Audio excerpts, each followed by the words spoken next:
Saudara, meski pemerintah Arab Saudi sudah mengizinkan penerbangan langsung dari Indonesia mulai 1 Desember 2021, Kementerian Agama Malang menerangkan belum dapat memastikan kapan WNI dapat berangkat umroh.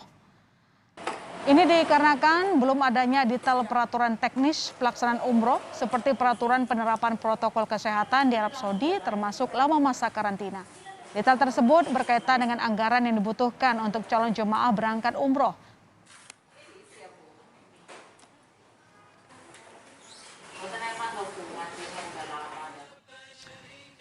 Serikat Penyelenggara Umroh dan Haji Sapuhi merespons positif kembali dibukanya penerbangan langsung untuk Indonesia mulai 1 Desember kemarin. Meski saat ini e-visa belum dapat diakses. Biaya umroh diperkirakan mengalami kenaikan mulai dari 30 juta rupiah untuk paket ekonomi. Hal ini berkaitan dengan kebijakan masa karantina. Biaya ini lebih tinggi dari keputusan Menak nomor 777 tahun 2020 di mana biaya perjalanan umroh 26 juta rupiah. Kemungkinan harga bisa menjadi sekitar 30 juta sampai dengan 40 juta untuk paket ekonominya, di mana tergantung dari berapa dan keinginan para jemaah itu mau melakukan karantina di Indonesianya selama 10 hari tersebut. Karena paket yang kita jual kemungkinan hanya sekitar 30 jutaan, tapi memang akibat 10 hari harus karantina ini akan menyebabkan kenaikan harga protokol kesehatan di Indonesianya. Ya, lalu kapan sebenarnya calon jemaah RI bisa berangkat umroh dan berapa kisaran biaya perjalanan ibadah di masa pandemi? Kita berdialog langsung dengan Direktur Bina Umroh dan Haji Khusus Kementerian Agama, Nur Arifin. Assalamualaikum Pak Arifin. Waalaikumsalam warahmatullahi wabarakatuh.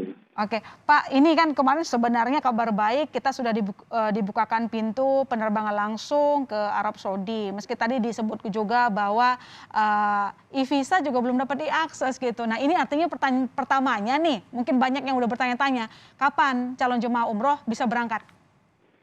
Baik, terima kasih. Jadi kapan bisa berangkat ini pertanyaan menarik. Nah, hanya saja kami sekarang juga terus koordinasi dengan para PPU, penyelenggara perjalanan ibadah umroh, asosiasi untuk segera mengirimkan daftar nama yang siap berangkat. Nah, kami sedang menunggu nama-nama dikirimkan. Satu sisi kami juga sedang terus melakukan komunikasi dengan kedutaan menyangkut pembukaan visa. Karena visa juga belum bisa dibuka. Nah, oleh karena itu terus kita melakukan koordinasi dari semua aspek agar segera bisa diberangkatkan. Tapi tentu protokol kesehatan menjadi hal yang paling utama karena saat ini ada kondisi-kondisi yang menyebabkan kita harus lebih hati-hati, lebih waspada. Oke, terutama ada varian Omikron. Iya, benar.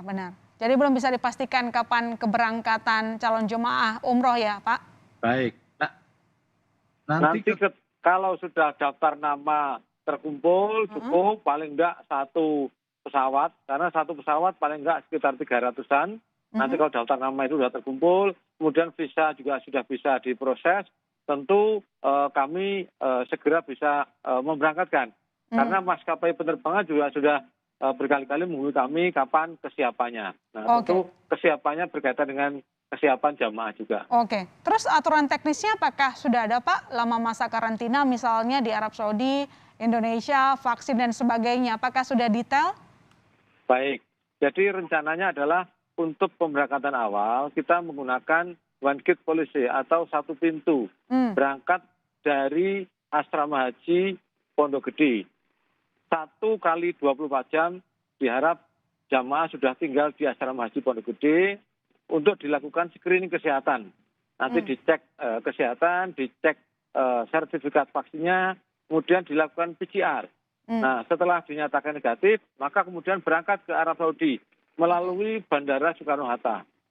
Nah, kemudian sampai ke Arab Saudi dilakukan PCR, apabila hasilnya negatif untuk vaksin yang Sinovac Sinopharm dikarantina 3 hari. Tetapi kalau vaksin yang AstraZeneca, Pfizer, Johnson & Johnson, dan Moderna bisa langsung umroh.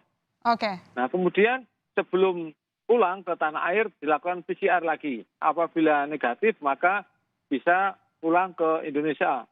Nah, sesampai Indonesia untuk saat ini berdasarkan surat edaran Satgas COVID nomor 23 tahun 2021 yang adendumnya dinyatakan bahwa karantina selama 10 hari. Iya. Nah, ini teknik rincinya. Karena misalnya masa karantina jadi 10 hari, apakah sudah hitung-hitungan Pak kalau biaya umroh ini apakah akan naik, berapa besaran kenaikannya?